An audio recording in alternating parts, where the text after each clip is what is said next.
She likes the professor. They talked, and according to Ms. Mel, she read the professor's report, and it's legit." Viper rolled his eyes. "Caldwell, you know as well as I do that there's no buried treasure on the Silver Spurs. If you recall, when I was in my teens, Dad allowed this outfit to come in and dig up parts of the land when they convinced him there was oil somewhere on it. Not a drop of oil was found."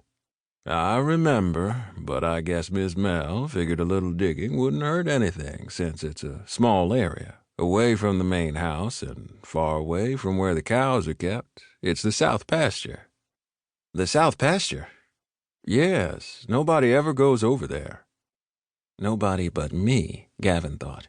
He knew everyone thought of the South Pasture as wasted land since it had compacted soil, little or no vegetation, and unsuitable irrigation. However, that part of the ranch was where he could escape and find solace whenever he needed to be alone. For some reason, going there always renewed his spirits.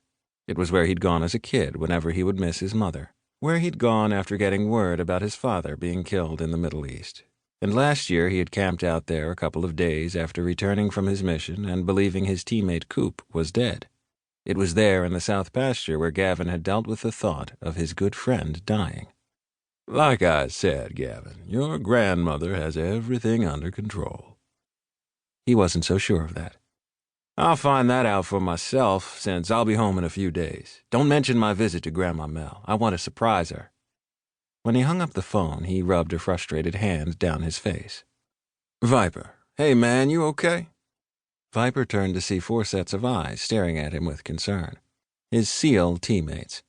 They were Brisbane Westmoreland, team name Bain; Thurston McRoy, team name Mac; Laramie Cooper, team name Coop; and David Holloway, team name Flipper. The 5 of them had survived all phases of SEAL training together and were not only teammates, but like brothers. More than once they'd risked their lives for each other and would continue to have each other's backs, on duty or off. "Viper!" He heard the impatience in Mac's voice and spoke up before Mac's edginess got the best of them. "It's my grandmother." "What about Grandma Mel?" Flipper asked, moving closer. Each of them had at one time or another gone home with Viper and met his grandmother. "Is she sick?" Bain asked. Viper shook his head. "No, it's nothing like that. My neighbor called to let me know that Grandma Mel gave some college professor permission to dig on our property. This professor has convinced my grandmother that Jesse James buried some of his stolen loot on the Silver Spurs." The worried expressions on his friends' faces switched to relief and then amusement. "Is that all?" Coop asked, grinning, resting his broad shoulder against a wall. "That's enough. Nobody has permission to dig on the Silver Spurs." "Evidently your grandmother gave it," Bain pointed out.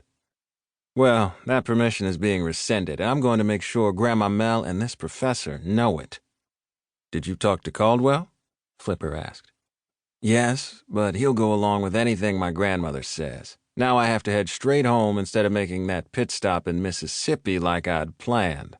Hell, that means I'm giving up a chance to get laid for this foolishness." Mac grinned. "But what if Jesse James did hide some of his loot on your land? If I recall, he and his gang robbed a number of banks in and around the Missouri area." Gavin frowned as he zipped up his gear and faced his friends. "There's not any loot on the Silver Spurs, and nobody can convince me otherwise." 1. Layla Harris smiled as she accepted the plate of cookies. "Miss Melody, I wished you wouldn't have gone through the trouble." She said the words out of politeness, knowing they weren't true. Nobody could bake like Melody Blake, and she was glad the older woman not only liked doing so, but also enjoyed sharing her baked goods with Layla, especially when the snack included a delicious tall glass of milk that had been produced right here on this ranch. "No trouble at all," Melody Blake said, smiling. "Besides, I enjoy your company. It can get lonely in these parts."